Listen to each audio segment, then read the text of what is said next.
prazer estar aqui nesse ciclo de eventos produzido pelo nosso CESAF e ter ao meu lado pessoa de tamanha envergadura, tamanha sabedoria, que é o Dr. Eduardo José da Fonseca Costa.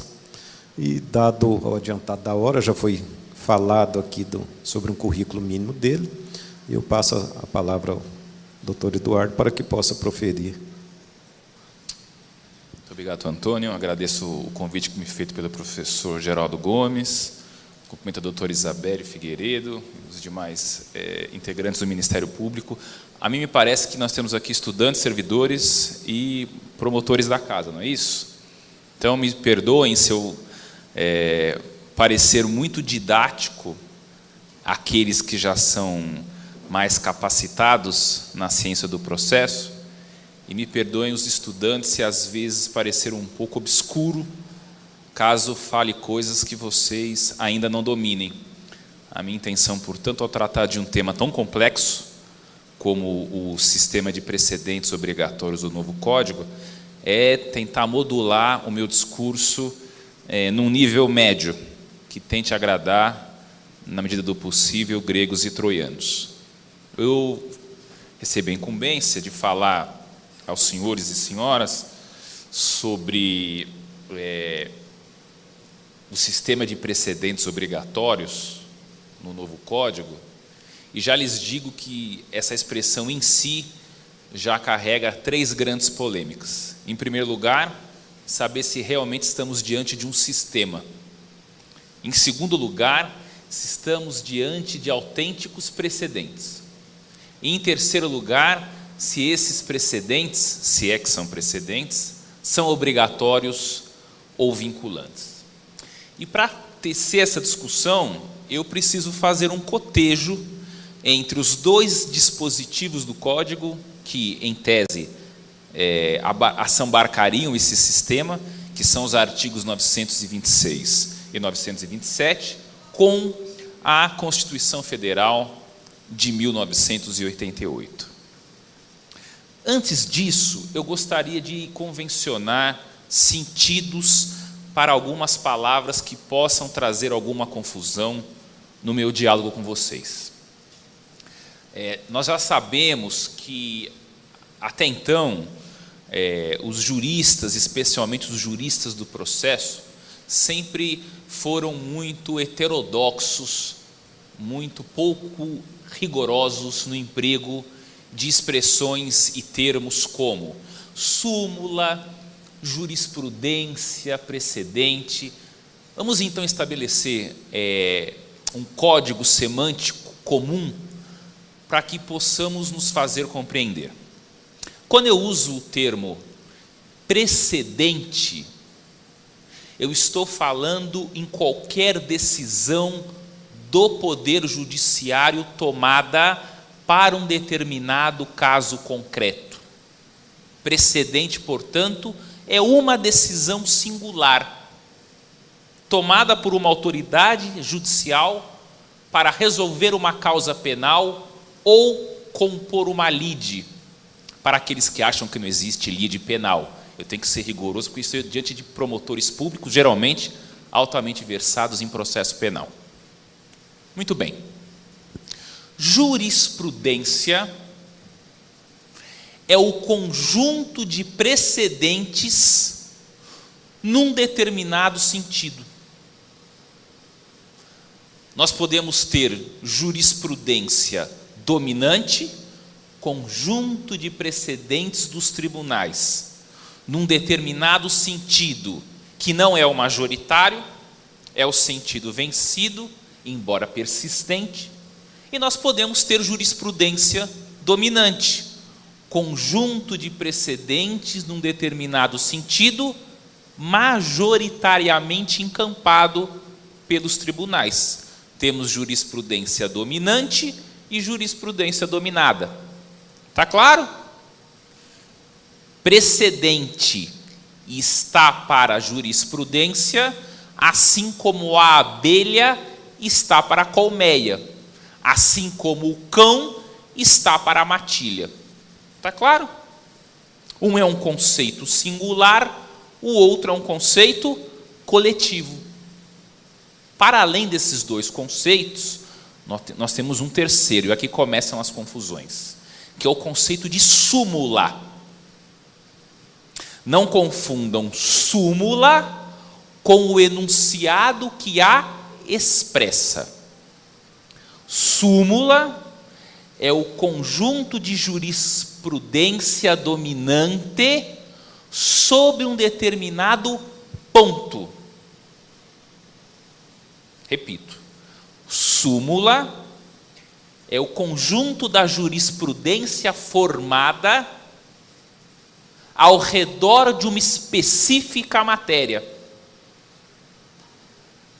Enunciado de súmula é aquele verbete desejadamente curto, lapidar, claro e objetivo, que, se possível, em poucas palavras, resume, condensa, sintetiza uma súmula de jurisprudência dominante ao redor de uma determinada matéria. É por isso que, por um erro metonímico, nós, por exemplo, invocamos a súmula vinculante número 1 em matéria, por exemplo, de uso de algemas pela autoridade policial. Está errado. Nós invocamos sempre o enunciado número 1 de súmula vinculante de jurisprudência dominante do Supremo sobre o uso de algemas pelas autoridades policiais. Estabelecido este pequeno dicionário comum entre todos nós, podemos caminhar no desenvolvimento da matéria. Vejam que interessante. Eu disse para vocês que há 3 grandes discussões ao redor do tema. Se nós estamos diante de um sistema, se esse sistema é composto efetivamente de verdadeiros precedentes, e se estamos diante de um sistema de precedentes, se esses precedentes são obrigatórios ou vinculantes. Há quem diga, e no meu entender de maneira bastante desavisada, que com o advento desse sistema, por meio dos 2 artigos aqui projetados, os artigos 926 e 927, nós estamos caminhando a passos largos para um sistema de common law. O Brasil está caminhando para a modernidade e nós, por eflúvios e refluxos sociológicos e imperativos de um mundo globalizado, estamos adentrando um sistema de common law, e o sistema de common law está interpenetrado com o sistema do civil law, e isso é uma tendência no civil law de se tornar um pouco common law, e os países do common law, vejam vocês, estão também se tornando um pouco países de civil law. Se não leram esta bobagem, provavelmente já a ouviram. Não basta falar besteira, tem de escrevê-la em letras carravais e colocar no conjuro. E vejam que isso é uma grande bobagem. E para mostrar-lhes que isto é uma grande bobagem, e é preciso deixar claro que isto é uma bobagem, porque esta confusão traz consequências práticas catastróficas para o sistema positivo brasileiro. Tomem cuidado. Existem manipulações ideológicas por trás da afirmação segundo a qual nós estamos caminhando a passos largos para um sistema de common law. E eu já vou lhes mostrar onde está o pulo do gato. Vejam que interessante. Como é que funciona um sistema de common law? Grosso modo, para poder explicar o que é o sistema de common law, eu vou abrir um link, pedir uma paciência para vocês, eu vou abrir um link e vou desenvolver 5 minutos, 3 conceitos. Existe uma obra clássica de Norberto Bobbio, chamada Studi per una teoria generale del diritto, quer dizer, estudos para uma teoria geral do direito. Uma obra que recentemente foi muito mal traduzida, mas tem aí em língua portuguesa, não recomendo. Aprendam italiano, é mais bonito, né? É mais romântico. E da cultura, aprender a falar italiano. Aprendam e leiam um livro. Não leiam a tradução em português. Nesse livro, o Bobbio, amparado numa tradição classificatória das normas, que remonta Oliver Crona, Hart, Kelsen, divide as normas, e ele fala aqui em normas tout court, não normas propriamente jurídicas, normas em sentido amplíssimo, em sentido sociológico, normas religiosas, normas morais, normas estéticas, normas de direito.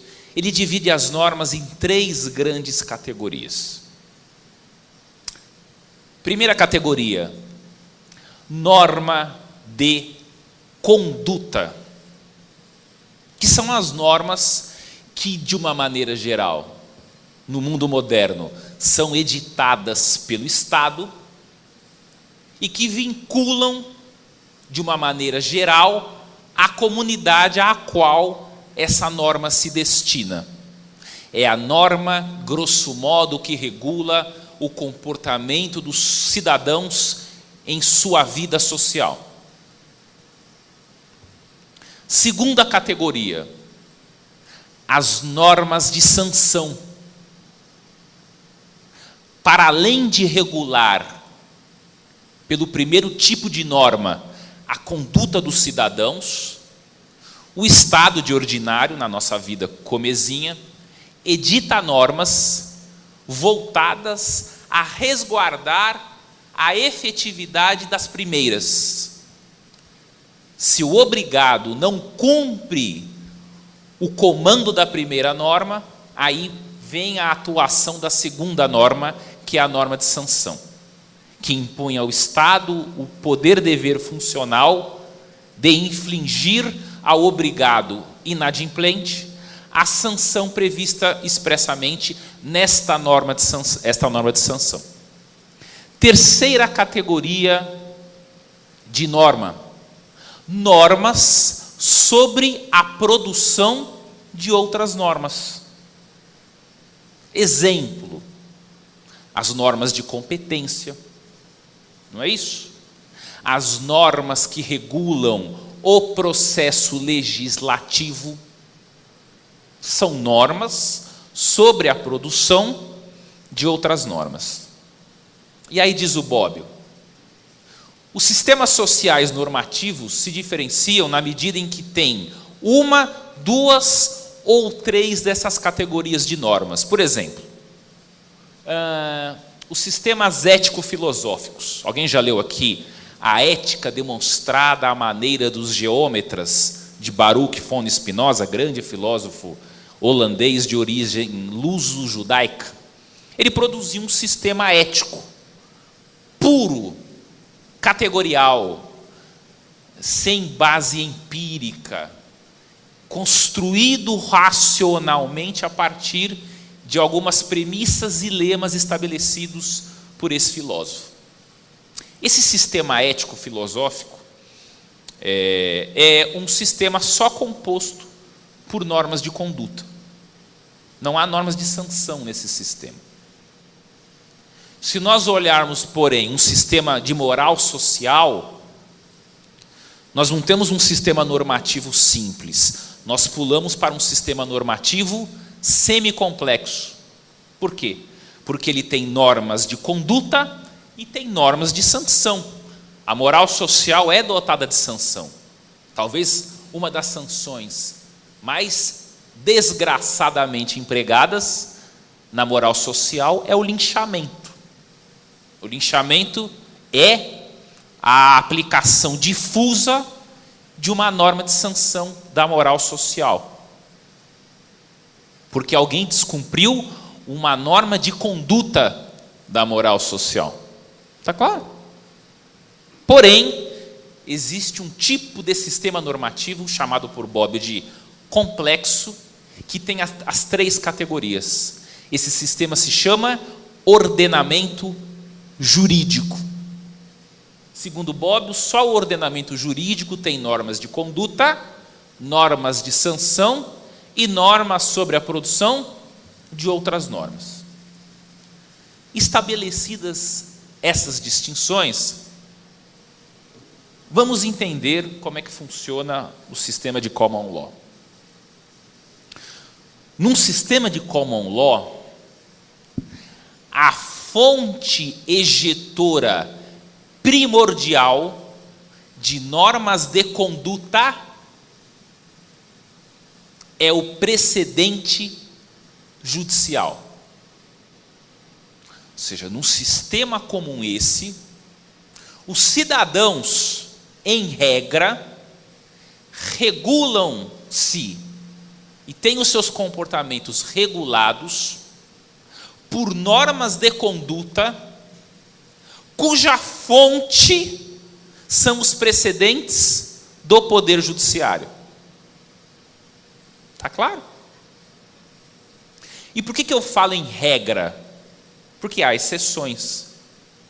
Tomem cuidado com isso. Em países de tradição do common law, onde a edição de lei por um parlamento que congregue representantes eleitos democraticamente pelo povo, congregados em assembleia, ali prepondera a lei, não o precedente. Os precedentes não concorrem com as leis num sistema de common law. Porém, eles são, por ora, a fonte ejetora primordial de normas de conduta. Todavia, se num determinado setor regulado da vida social, até então não legislado, se sobrevém a lei, os precedentes que até então eram a fonte de regulação daquele setor cedem passo, e é a lei que prepondera.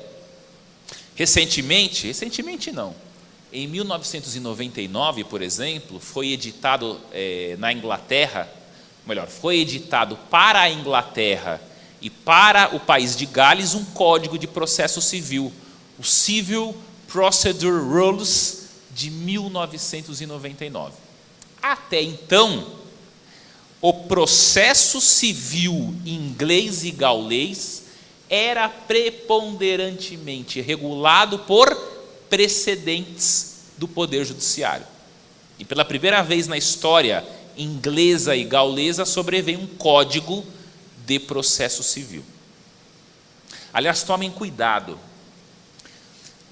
Em regra, os países anglo-saxões adotam common law. Mas há exceções. E nem todo país de common law é anglo-saxão. Não é? A Escócia é um país anglo-saxão, cujo sistema é de civil law, com alguns tracejos de common law. Israel não é um país anglo-saxão, e é um sistema de common law. Está claro? Muito que bom. Então, repito, quando alguém vai fazer um planejamento num país em que a vinculação parte dos precedentes, um contribuinte quer fazer um planejamento tributário, um empregador um planejamento trabalhista, um empresário um planejamento societário, pais de família um planejamento familiar, em regra, eles fiam o seu comportamento olhando para os precedentes. Eventualmente, se naquela seara da vida social já há legiferação, é para a lei que eles vão olhar. Está claro? E tomem outro cuidado. O juiz que produz um precedente, ao momento em que o produz, não sabe que a sua decisão será um precedente no futuro. Porque quem define se aquilo vai ser a fonte primária de extração de uma norma de comportamento, não é o juiz que produziu a decisão que servirá como precedente. É o juiz do futuro que olhou para o passado e viu uma decisão análoga à situação que ele agora, no presente, vai regular. Entenderam? Pode ser que eu, Eduardo, hoje, suponhamos que eu esteja na Inglaterra, eu profiro uma sentença. Eu não sei se essa sentença deste caso presente será lá no futuro utilizada por um outro juiz como fonte de extração de norma de conduta para a decisão de um caso concreto lá no futuro. Porém, se este juiz do futuro se utilizar da minha decisão do passado, a minha decisão se tornará um precedente doravante. Entenderam? Então, o precedente, ele é um qualificativo que nasce não no momento em que ele foi criado, mas no momento em que ele é utilizado por um juiz que está à frente da data em que o precedente foi produzido. Entenderam? Muito bom. No civil law, as coisas não se dão dessa forma, né? Eu estou tratando aqui de modelos tipos, modelos puros. A vida é um pouco mais complexa do que isso. Grosso modo, no civil law, a fonte primordial ejetora de normas de conduta é a lei. E lei nós temos em dois sentidos: lei em sentido formal e lei em sentido material.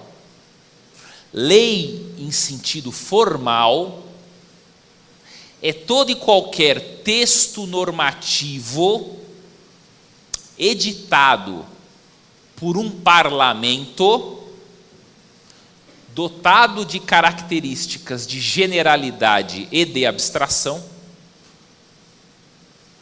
que em regra são coercitivamente oponíveis à observância de todos. Tem força geral obrigatória, né? Mas do ponto de vista formal, lei é tudo que vem do poder legislativo. Em sentido material, lei é norma dotada de generalidade e abstração. Daí porque existem leis, formalmente leis, mas não são materialmente leis. A lei orçamentária, por exemplo, não é? Uma lei que regula gastos específicos. Ela é lei em sentido formal, mas ela não é lei em sentido material, porque ela não tem generalidade e abstração. Ela tem individualidade e concreção. Ela regula despesas específicas. Vamos supor aqui uma lei orçamentária anual, não é? E existem, por exemplo, outras situações. Leis em sentido material que não são leis em sentido formal. Exemplo: súmula vinculante do Supremo Tribunal Federal. Aquilo é um texto dotado de normatividade, generalidade e abstração, mas não é editado pelo poder legislativo, é editado por um órgão de cúpula do poder judiciário. Está claro? Entendem o problema? E é bom que vocês entendam este problema, porque isso explica por que a súmula vinculante só nasceu a partir da edição da Emenda Constitucional número 45 de 2004. Porque sem previsão na Constituição, a súmula vinculante seria inconstitucional por afronta ao princípio da separação de poderes. Porque, em regra, à luz da engenharia político-institucional subjacente à Constituição, quem edita normas com força geral obrigatória, dotadas de generalidade e abstração, é o poder legislativo. E quando não é este poder, é outro, é preciso que haja indeclinavelmente autorização constitucional para que coisa diversa aconteça. Não sem razão, as sentenças normativas da Justiça do Trabalho têm previsão na Constituição Federal. Assim como tem generalidade e abstração, as decisões definitivas de mérito proferidas pelo Supremo Tribunal Federal em ações de controle abstrato de constitucionalidade, que tem força vinculante e oponibilidade erga omnes, segundo a dicção da doutrina constitucional comezinha. Está claro? Muito bom. E vejam que interessante. Isso tudo é importante que nós entendamos, sem o que nós não estamos capacitados a compreender esse malsinado sistema de precedentes obrigatórios instituído pelos artigos 926 e 927 do Código de Processo Civil. É preciso deixar claro que essa ideia de precedentes obrigatórios num país de civil law não é novidade nenhuma, nem no Brasil. Não é? Nós, enquanto colônia portuguesa, conhecemos os assentos da Casa de Suplicação. Não é? Quando o Brasil se torna Reino Unido de Portugal e Algarve, nós conhecemos, para além da Casa de Suplicação de Lisboa, uma Casa de Suplicação instalada no Rio de Janeiro. E esta corte, que era a ocupante do vértice piramidal da estrutura hierárquica judiciária brasileira colonial, editava como que súmulas de jurisprudência dominante, que eram reduzidas a verbetes, como os nossos enunciados sumulares atuais, e estes verbetes, chamados assentos, tinham força geral obrigatória para toda a comunidade brasileira. Isso é novidade nenhuma no Brasil, não é? Os assentos caem com o advento da República, mas em Portugal os assentos persistiram até 1993. E nós, no nosso complexo de vira-lata, nós somos um povinho sem vergonha, né? Essa é a verdade. A gente fica copiando doutrina dos ingleses e dos norte-americanos, quando Portugal tem mais de 5 séculos de tradição doutrinária sobre precedentes obrigatórios. Eu desafio vocês a lerem por aí esses doutrinadores que estão em voga em matéria de precedentes, e encontrem a citação de um único autor português de processo civil ou constitucional que trata, ou que já tratou, desde quando Portugal era um país colonizador, sobre os assentos da Casa de Suplicação e dos tribunais superiores portugueses. Vocês vão encontrar autores ingleses, autores norte-americanos, é muito chique, não é? E nós ainda vivemos a era dos pré-julgados, maiormente os pré-julgados da Justiça Eleitoral e da Justiça do Trabalho, que também eram precedentes obrigatórios. E vejam que interessante, o Supremo Tribunal Federal decretou a inconstitucionalidade das normas que previam a vinculatividade dos pré-julgados da Justiça do Trabalho e da Justiça Eleitoral, sob o fundamento de que eles, porque não tinham previsão constitucional, afrontavam o princípio da separação de poderes. Há precedentes do nosso Supremo Tribunal Federal nesse sentido. Está claro? E Pontes de Miranda, não me deixará aqui mentir o professor Roberto Campos Gouveia Filho, produziu uma obra inteira sobre os pré-julgados que ninguém cita. Porque legal é citar os autores do common law. Nem os escoceses eles citam, que tem um sistema muito parecido com o nosso, civil law, com alguns laivos que lembram common law. Muito cuidado com as doutrinas sobre essa matéria. Nós não deixamos de ser um país de civil law. Eu recomendo que vocês leiam um julgado, é fácil encontrá-lo na internet, um julgado do Tribunal Constitucional Português. A primeira sessão do Tribunal Constitucional Português decretou a inconstitucionalidade do artigo 2º do Código Civil Português. O relator desse caso foi o conselheiro Monteiro Muniz. Lá não é ministro, lá é conselheiro.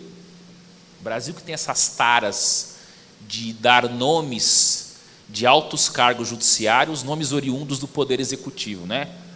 Ministro é coisa de Poder Executivo, a gente usa para os ministros dos tribunais superiores. A gente tem fetiche, né, por esses nomes pomposos.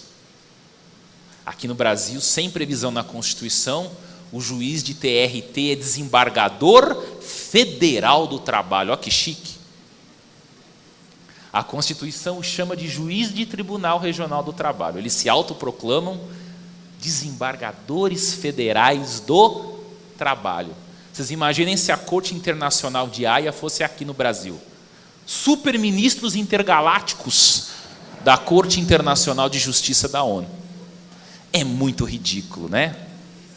Lá eles se chamam de conselheiros. Aqui eles iam ficar bravos, né? Ah, lembra Tribunal de Contas, eu sou do Judiciário. Não é? Então, esse voto é uma lição sobre os artigos 926 e 927. Se vocês quiserem achar na internet, é o acórdão número 810 de 1993. Leiam este acórdão, é um primor. Relatado pelo conselheiro Monteiro Muniz. Ele relata, e o julgamento foi feito pela primeira sessão do Tribunal Constitucional Português. O processo é o processo 474 de 88. O que aconteceu nesse caso?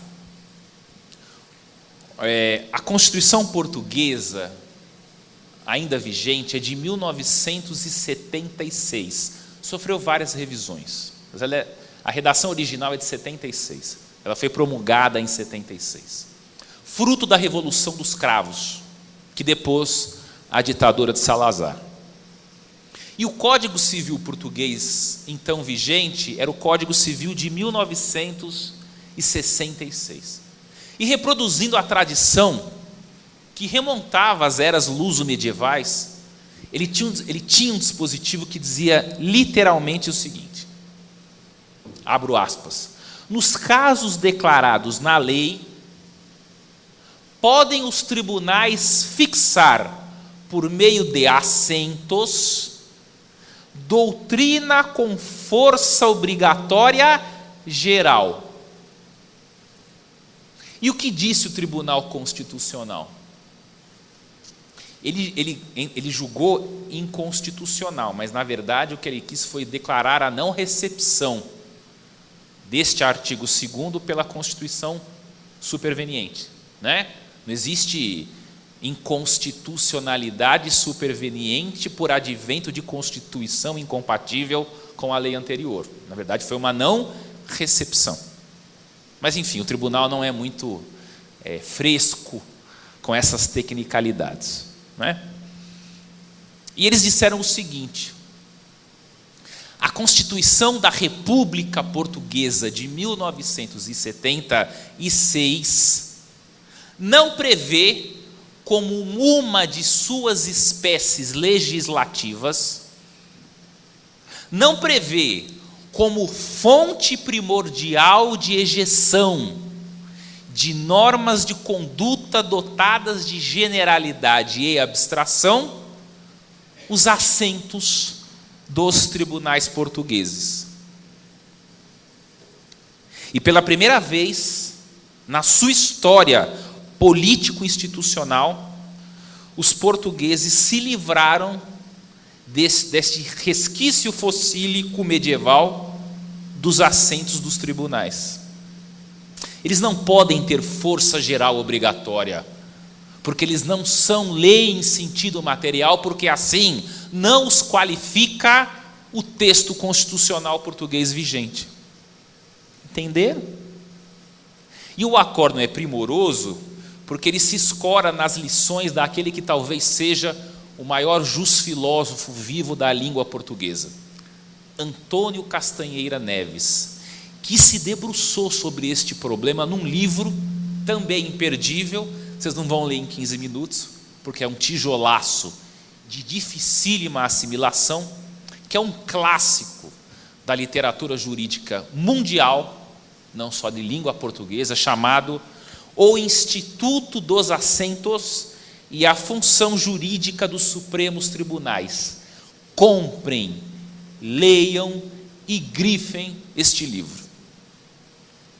E neste livro, cujas razões dogmáticas serviram como ratio decidendi para este julgamento do Tribunal Constitucional Português, neste livro, o Castanheira Neves desenvolve o seguinte raciocínio.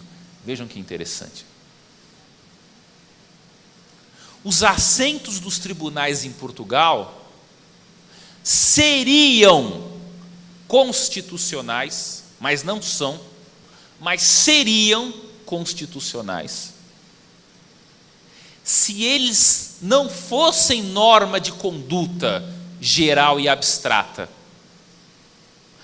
mas se eles fossem só e tão somente normas dirigidas apenas a juízes e tribunais, normas sobre a produção de outras normas. Diz Castanheira Neves: se os assentos dos tribunais fossem uma norma intrajudiciária, eles seriam constitucionais, porque eles não teriam força de lei em sentido material.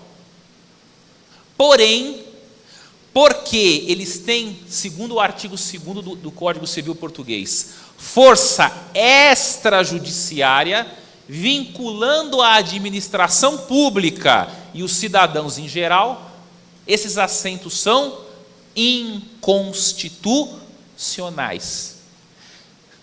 É como se eles dizessem o seguinte, esses assentos: olha, juiz, quando vocês forem interpretar um texto de direito positivo vigente, e esse texto, assim como um espectro de luz, ele refratasse 2, 3, 4 ou mais sentidos normativos possíveis, de todas essas possibilidades interpretativo-normativas, a interpretação correta é a X, não é a Y, não é a Z e não é a T. E só operando assim os assentos seriam constitucionais. Porque eles não podem vincular os cidadãos em geral como se eles fossem alvos de uma lei em sentido material. Vinculam as partes pela força da coisa julgada material, mas não tem força extrajudiciária para atingir a administração pública e a comunidade como um todo. E é esta linha de raciocínio que o Tribunal Constitucional Português usa para decretar a inconstitucionalidade deste dispositivo que eu lhes falei. Por que eu estou contando esse lenga-lenga todo?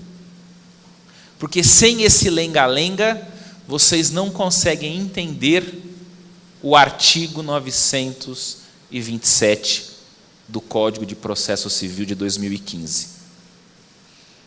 Vejam que interessante. Ele fala assim: Olha que caput interessante. Ele fala: os juízes e os tribunais observarão. Ele não fala aqui, a comunidade como um todo observará. O que ele está dizendo? Juízes e tribunais, quando vocês produzirem normas individuais e concretas para resolverem casos singulares, ao interpretarem e aplicarem textos normativos, vocês deverão observar o sentido desses textos, tal como foi fixado por esses precedentes aqui obrigatórios.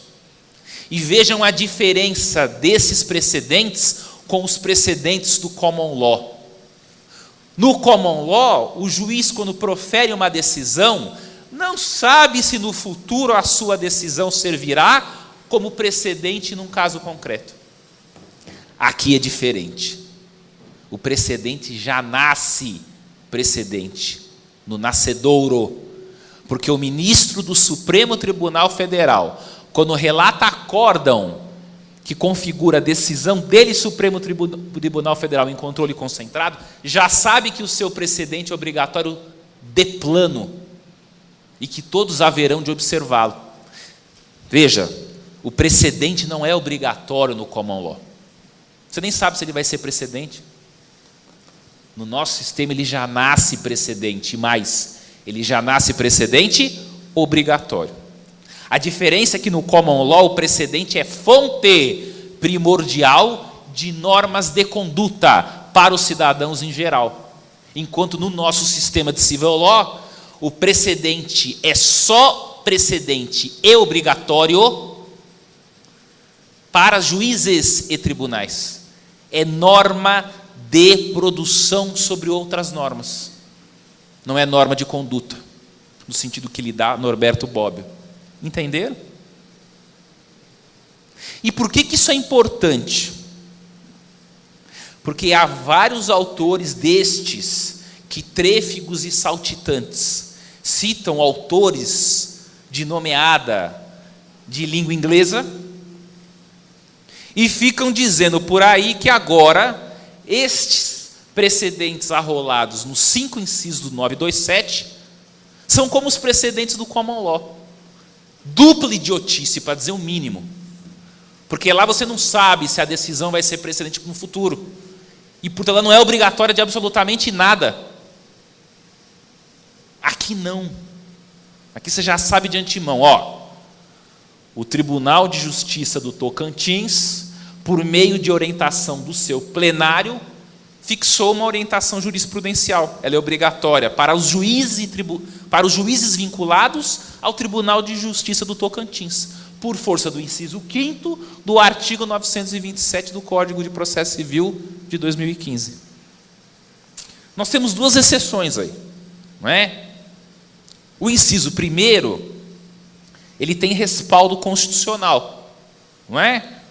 Porque o parágrafo 2º do artigo 102 da Constituição Federal diz que tem força vinculante e oponibilidade erga omnes a decisão do Supremo Tribunal Federal em controle abstrato de constitucionalidade. Então, isto sim tem força geral obrigatória, mas está previsto na Constituição. Então, o inciso 1º, nesse sentido, não traz inconstitucionalidade alguma. Da mesma forma, o inciso 2º, que diz que é obrigatória a súmula vinculante. Ou melhor, o enunciado de súmula vinculante editado pelo Supremo Tribunal Federal. Isso tem respaldo aonde? No artigo 103A da Constituição Federal. Então, no inciso 1 e no inciso 2, nós não estamos diante só de provimentos judiciários com força vinculante só a juízes e tribunais. Eles também vinculam a comunidade em geral, mas por força do texto constitucional. Porque isso aí é lei em sentido material. Em regra, só o poder legislativo produz, salvo outro poder autorizado expressamente pela Constituição. É o caso da medida provisória em relação ao Poder Executivo. Está claro? Mas os demais incisos não têm respaldo constitucional para que tenham força geral obrigatória. Então, aqui, nós temos de nos ater ao caput. Estes precedentes do 3, do 4 e do 5 se circunscrevem a juízes e tribunais. Só vamos tomar cuidado. Súmula não é precedente. Súmula é súmula. Eu fiz a diferença para vocês. Mas vamos tomar aqui precedente em sentido amplíssimo. Faz de conta que é. Mas tecnicamente a gente sabe que não é a mesma coisa. Está claro? Aí vem os acórdãos em incidente de assunção de competência ou em incidente de resolução de demandas repetitivas e em julgamento de recurso extraordinário e especial repetitivo. Esses pronunciamentos têm força vinculante para juízes e tribunais. A administração pública não se vincula a esses precedentes, a não ser que num caso concreto seja parte, portanto se vincula por força da coisa julgada material. Professor, mas e a insegurança jurídica? Bem, se a gente começar com panprincipiologismo, vai poder absolutamente tudo. Não é? As pessoas, a gente não pode esquecer que num país que já está corroído por metástase óssea deste mal que é o panprincipiologismo, que transforma juízes em ditadores, depois a gente não sabe por que os juízes estão descontrolados. Porque a gente dá munição para a turma, né?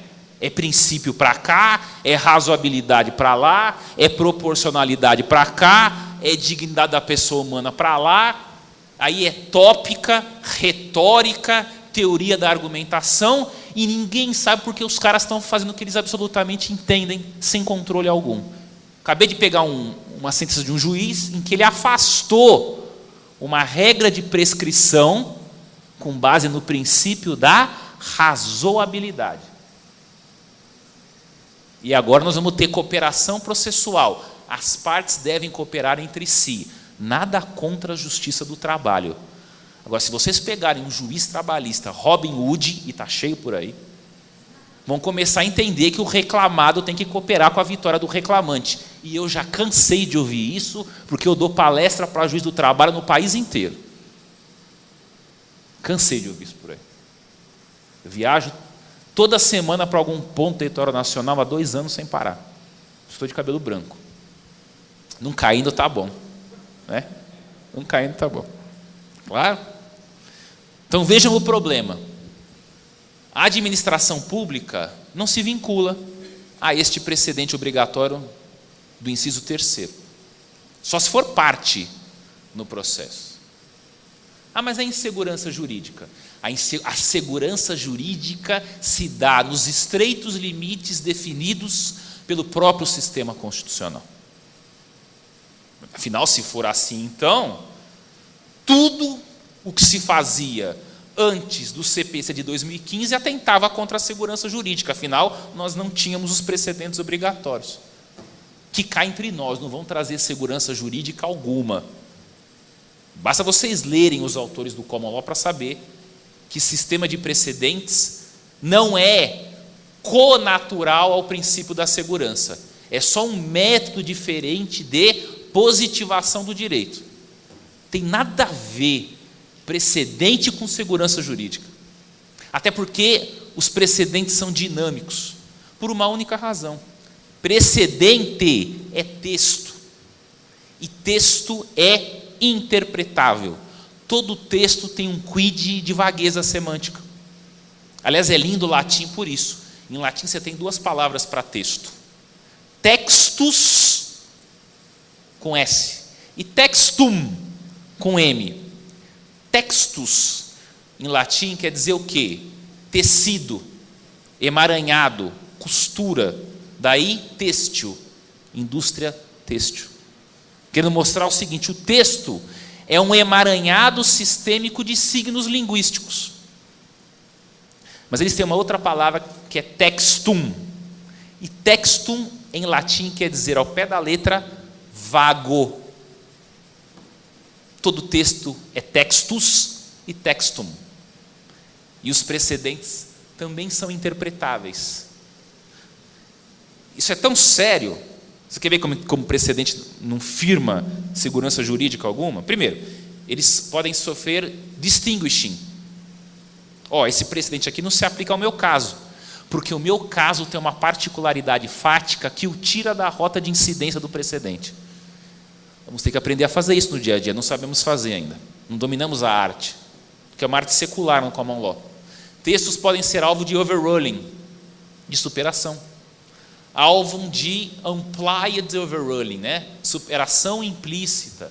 Às vezes uma súmula não é cancelada, mas não tem mais razão de ser. Não é?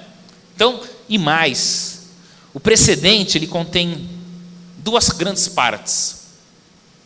Ele tem o caso concreto sobre o qual ele se debruça. E ele tem o seu corpo de fundamentação. Este corpo de fundamentação pode sofrer uma seção. Ele pode ser dividido em duas partes. De um lado, nós temos a linha argumentativa central, com base na qual eu posso extrair a norma, com base na qual o juiz resolveu o caso concreto. Os ingleses chamam isso de ratio decidendi. Os americanos preferem holding. E o que sobra deste emaranhado tópico argumentativo são aquelas linhas argumentativas laterais de reforço, que se você tira do acórdão, não vão fazer falta alguma.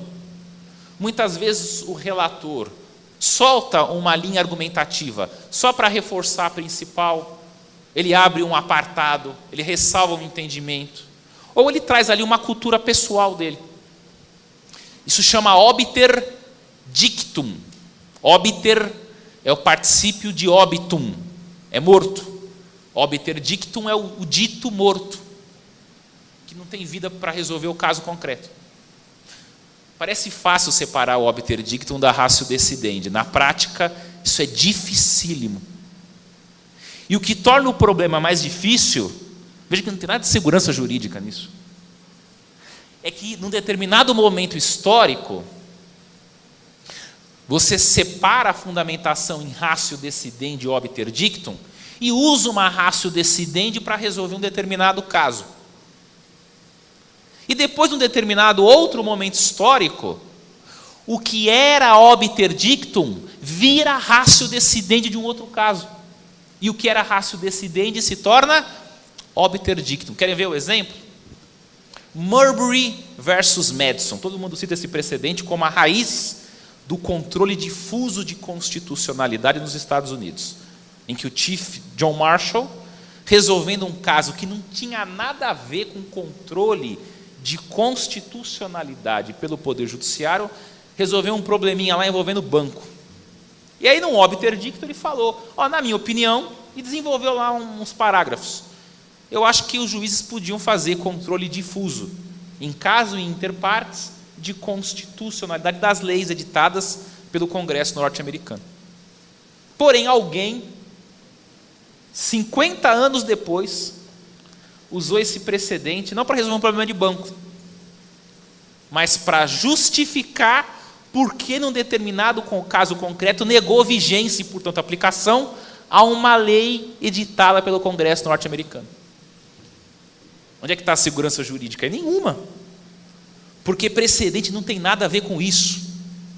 Precedente é um método diferente de positivação do direito. E eles acham que eles resolveram, que eles descobriram a roda, inventando este artigo 927. Se vocês lerem o 926, que é interessantíssimo, por favor, me corte, viu, doutor? Porque eu vou falando, eu não controlo a hora, deixa eu ver se já falou. Acho que falta 5 minutos, né?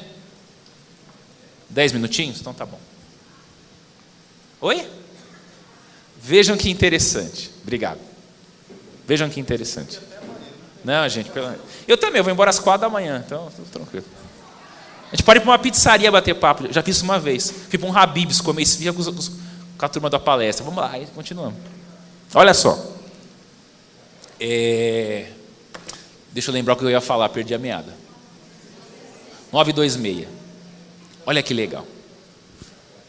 Olha lá. Vamos ler com calma esse artigo, porque ele é um negócio assim, ele seria genial se ele não fosse uma tragédia. Olha que legal.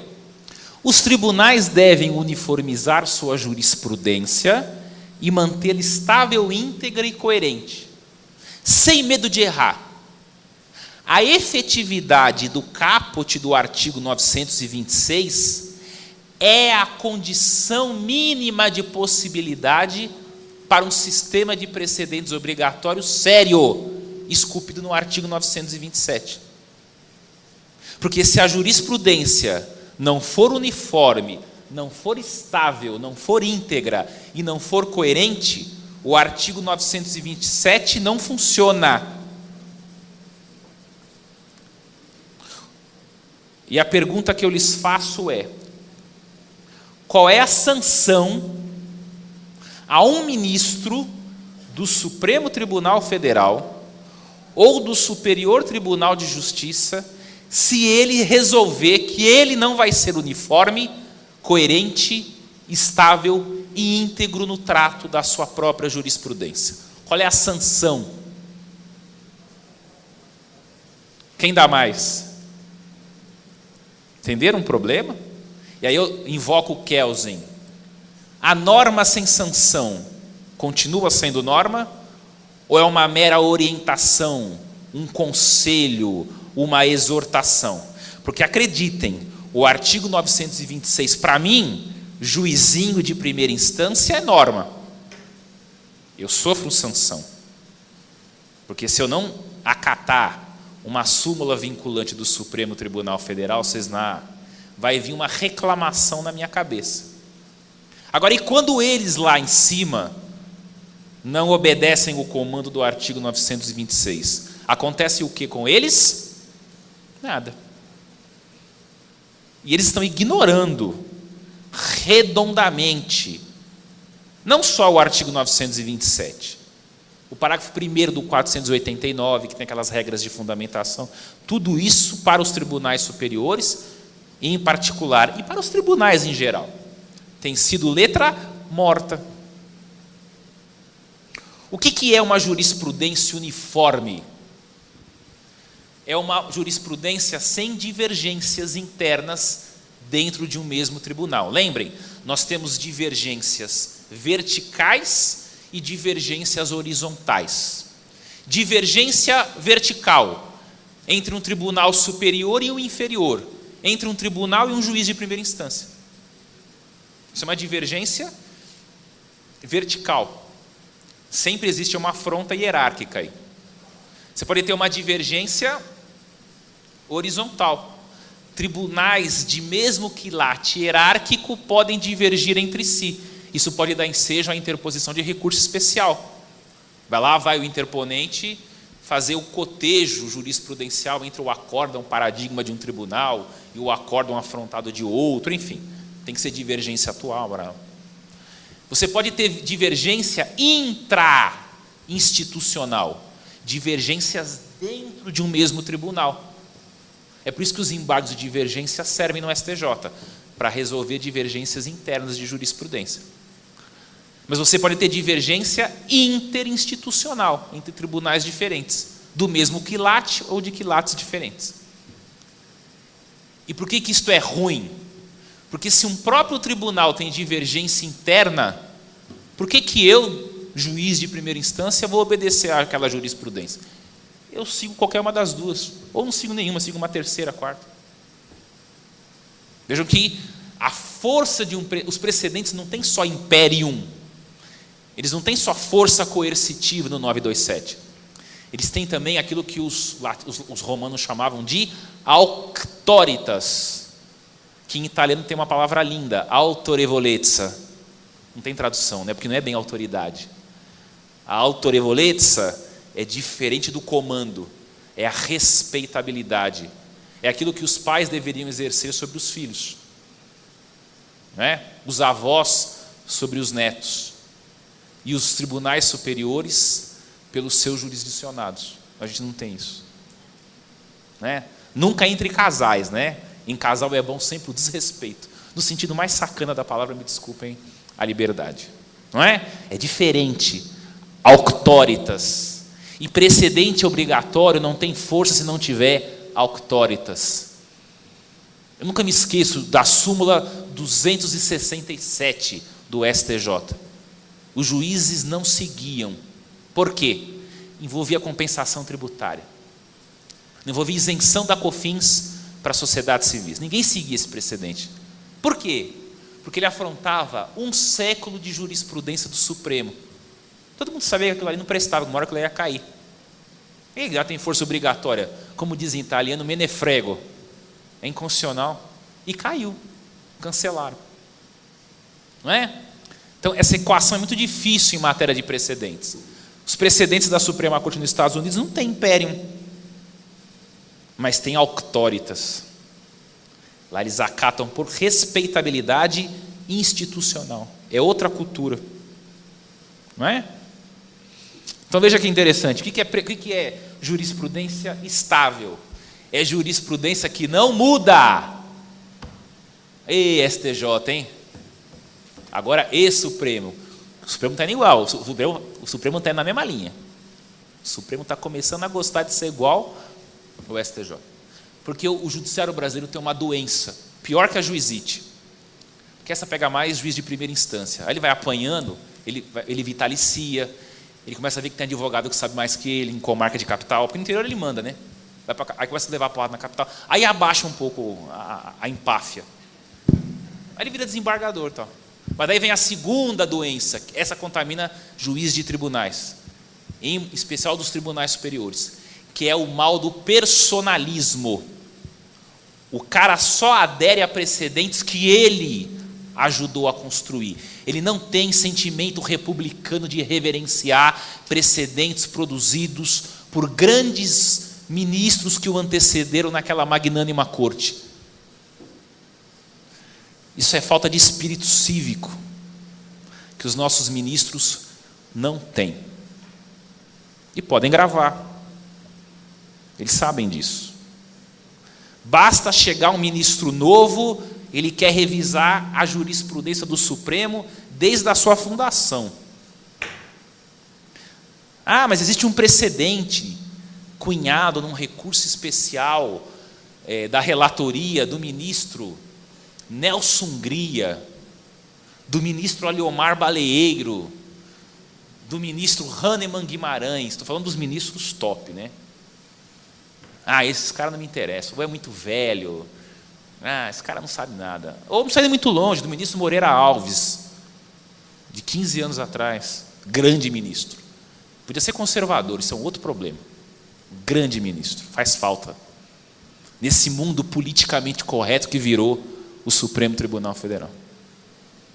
É bom ter gente que pensa diferente. Eu tenho respeito por gente que pensa diferente. É bom ver lá um socialista e um conservador, um ateu e um católico como ele. Não tem mais isso, aquilo ali virou um discurso homogêneo. Quase homogêneo. Mas enfim, fechando esse link, né? Não, mas aí eu tenho um precedente de 15 anos atrás. Eu acabei de chegar no Supremo Tribunal Federal, um precedente está velho. Eu não participei dele, não quero saber. Vamos fazer tudo de novo. Vamos rediscutir tudo que já discutimos à unanimidade há 10 anos atrás. E vamos fazendo isso. Né? Então o Supremo faz o quê? Qual é o recado que ele dá? Vocês não sabem o que vocês entendem, o que pensa o juiz, o jurisdicionado. Vocês não sabem nem o que vocês querem aí em cima. Vou eu acatar, não sei se vocês mudam. Por que eu vou seguir esse precedente aqui? Daqui a pouco muda aí a composição, vem um presidente novo, igual fez o Lula, a Dilma, metem 15 aí dentro, 12, vai mudar tudo. Não é? Não estamos à mercê disso. Aí diz, a jurisprudência tem que ser íntegra. O que é jurisprudência íntegra? É jurisprudência inteira, sólida, acatada pela própria corte que o produziu. Aí vem o STJ, mal edita uma súmula, no acórdão seguinte a ignora. e julga em sentido contrário. Que recado ele dá para o jurisdicionado? O que pensa o juiz, o jurisdicionado? Nem vocês respeitam a própria jurisprudência, por que eu tenho que respeitar? Você me passa o recado de que ela não é tão valiosa assim quanto você prega.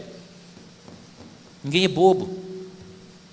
Por isso tudo é condição de possibilidade para que funcione bem um sistema de precedentes obrigatórios, que, repito, não vai trazer segurança jurídica coisa alguma. É um novo método de trabalho. Talvez ele traga um pouco mais de segurança. Tá bom, um pouco mais. Mas se os tribunais não mudarem a sua mentalidade personalística, nada disso vai funcionar. Então o que eu costumo dizer? Que esse sistema, se é que é um sistema, eu tenho cá minhas dúvidas, ele é uma linda estátua de prata com pés de barro. O que é o barro desses pés? É a boa vontade dos tribunais superiores, que parece que não tem tido, que não tem sanção para eles aqui. Porque o problema dos precedentes não é um problema de sanção, é um problema de cultura, porque é assim nos países de tradição do common law. Está claro?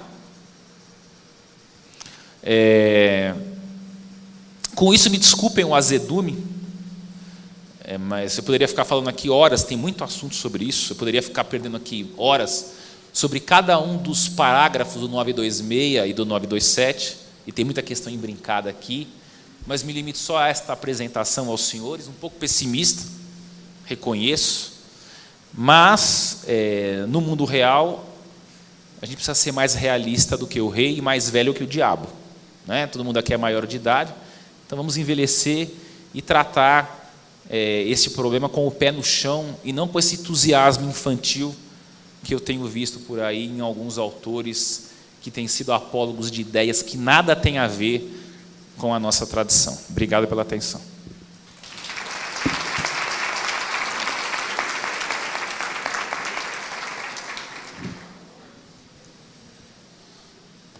Algum questionamento? Alguma pergunta? Mais uma hora para ele? Pode ser? Bom, se ninguém tiver nenhum questionamento a ser feito, ou alguma pergunta a ser feita ao nosso conferencista, eu vou passar aqui às suas mãos este certificado de participação e realmente agradecer. Eu acho que o aprendizado ele cabe sempre e que venha mais vezes. Realmente muito obrigado aí pela presença. Muito obrigado.